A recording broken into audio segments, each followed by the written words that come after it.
आज doctor LS अरसा श्यामलाल अरसा साहब के यहाँ आए हैं। डॉक्टर साहब ने अजोला के लिए बहुत ही विशेष काम किया है। आप डॉक्टर साहब की छत पे देख सकते हैं, बहुत सारे अजोला के टब भरे पड़े हैं। मतलब अजोला को इन्होंने एक बहुत ही सरल पशुओं को खिलाने के लिए उर्वरक के रूप में ये काम में लिया है। और मेरे साथ में परशुराम जी है और ये बताएंगे कि अजोला से क्या क्या इनको फ़ायदा होता है। ये अभी अंदर बैठ के बताएंगे हमारे कमरे के अंदर। तो परशुराम जी ने आज आया है यहाँ और बहुत ही अजोला प्रगतिशील है ये। तो इनसे हम कोई क्वेश्चन वगैरह पूछेंगे, ये हमारा क्वेश्चन बताएंगे। बहुत ही बढ़िया अजोला हो गया। हाँ, मैं पहले भी डॉक्टर साहब से ये अजोला ले गया था और हमारे गांव में डॉक्टर साहब ट्रेनिंग के दौरान आए थे। जब कृषि और पशुपालन की ट्रेनिंग थी तो उन्होंने हमें अजोला के बारे में बताया था।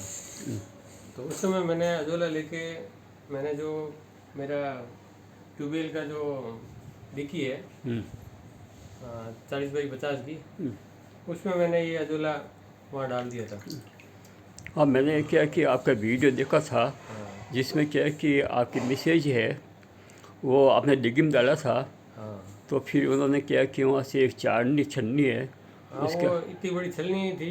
हाँ, उसको हमने डंडा बांध के डिक्की में से ये अजोला निकालने के लिए बनाया था। हाँ, ताकि वो अजोला आ जाए और पानी नीचे चला जाए। तो अजोला वो हमेशा रोज़ पशुओं के चरने के लिए अजोला रोज़ 2-3 किलो अजोला रोज़ के निकालते थे। ये बताओ कि एक गाय को कितना देते हैं आप अजोला? अजोला जैसे पशु के आधार पर, जैसे छोटा बड़ा पशु है तो चारे में बाटे में मिलाकर रोज़ का 200 ग्राम 250 ग्राम भले आधा किलो तक दे सकते हैं, कोई प्रॉब्लम नहीं। जैसी अपनी उपलब्धता है उस हिसाब से। बाकी इसका बेनिफिट ये नुकसान कुछ नहीं है, क्योंकि ये चारा और बाटे दोनों का काम करता है। अच्छा, यदि मान लो कि आपने जो अजोला सीधा देते हैं या इसको धोके देते हैं?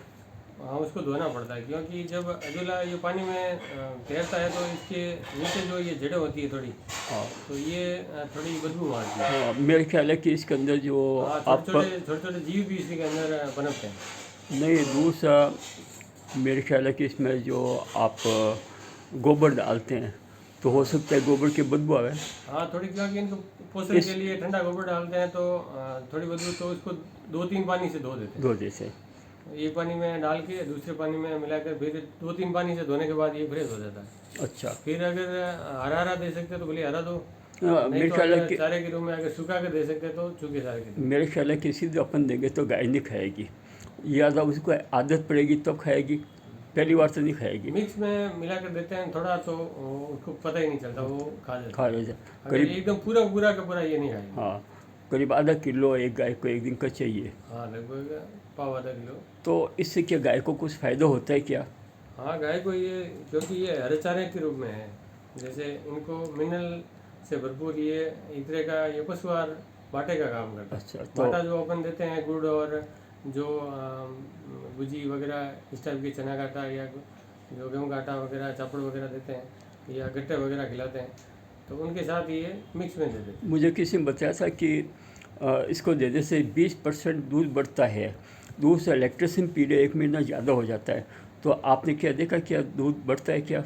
हाँ, दूध का फर्क पड़ जाता है। जैसे कम से कम अच्छा दूध पशु हो तो अगर 4-5 किलो दूध हो रहा है तो 5-6 किलो, मतलब 1-2 किलो बढ़ जाता है। लगभग देखो 15-20% तो हो अच्छा, जाता है। 15-20%। लैक्टेशन पीरियड में कोई फ़र्क पड़ा? जैसे हमारे कोई 10 महीना दे रही है तो आगे और दे सकती है 11 महीने, हाँ, कुछ दिन उसका का तो इतना मैंने को पूरा इतना नहीं फिर फर्क पड़ता होगा, लेकिन ये मैंने अनुभव नहीं किया अभी तक। अच्छा, लेकिन अगर ध्यान से देखेंगे और लंबी टाइम देंगे तो ये शायद हो सकता है कि ये लंबी टाइम चले। मुझे किसी ने बताया था कि एक गाय है वो बहुत सुस्त थी, इसको देने से वो सबसे आगे फुर्तीली हो गई। क्या ये देखा आपने या नहीं हाँ, देखा? ये तो है, क्योंकि इनके मिनरल है, ये तो शरीर में मिनरल की पूर्ति करता है तो स्वस्थ रहता है मुझे। किसी ने बताया कि शाम के समय गाय कुछ अंधी हो जाती है, इसको देने से आपने क्या देखा? शाम को गाय के अंदर कोई आँखों में प्रॉब्लम तो नहीं हुई कि वो अच्छी हो गई, उसके आराम से वो चलने लगी है? अब इतना तो सब देखा नहीं, मैंने ध्यान नहीं दिया, लेकिन हो सकता है किसी का अनुभव हो और ये भी होता हो, मैंने पता है। किसी ने ये बताया कि जो ये है अपन के अजोला, ये कह रहे हैं कि ऋषिकेश से और नेपिर गाँव से 20 गुना ज़्यादा है वो उत्पादन होता है पर हेक्टेयर के हिसाब से देखें। इसका उत्पादन के बारे में आपकी क्या राय है? क्या आपने डाला तो कितने दिन में हो गया, आप लेते रहे क्या, कैसे बढ़ता रहा ये? ये तो बढ़ता ही रहता है। ये जैसे अगर हम कोई 10x5 की या 10x3 की गुंडी बनाते हैं और उसमें डाल देते हैं तो ये 1 किलो अजोला मतलब लगभग 10-15 दिनों में पूरा फैल जाता है। अच्छा, यानी और फिर रोज का अगर किलो 2 किलो रोज निकालें तो वो दूसरे दिन वापस पूरा हाँ, मतलब मतलब कैसे? ये बढ़वार अच्छी होती है। हाँ, उत्पादन अच्छा है इसका। हाँ, उत्पादन में कोई प्रॉब्लम नहीं। तो ये रिजगा, और ये बात सही है कि रिजगा और नेपिर से ये 20 हाँ, क्योंकि ये कम जगह में हो जाता है, हम्म, मेंटेनेंस का ज़्यादा मेहनत भी नहीं लगती। अच्छा, एक बार अगर गुंडी बना के उसमें डाल दें और पानी साफ पानी और उसमें थोड़ी सी मिट्टी और थोड़ा सा गोबर का घोल अगर थोड़ा सा दे दें तो इनको पोषण मिलता रहता है और बढ़ता रहता है। लोग ये भी कहते हैं कि पेड़ पौधे लगाओ और वो मर जाते हैं, सरकार के ने इतने करोड़ लगा दी है, क्या ये कभी ये साल भर चलता है?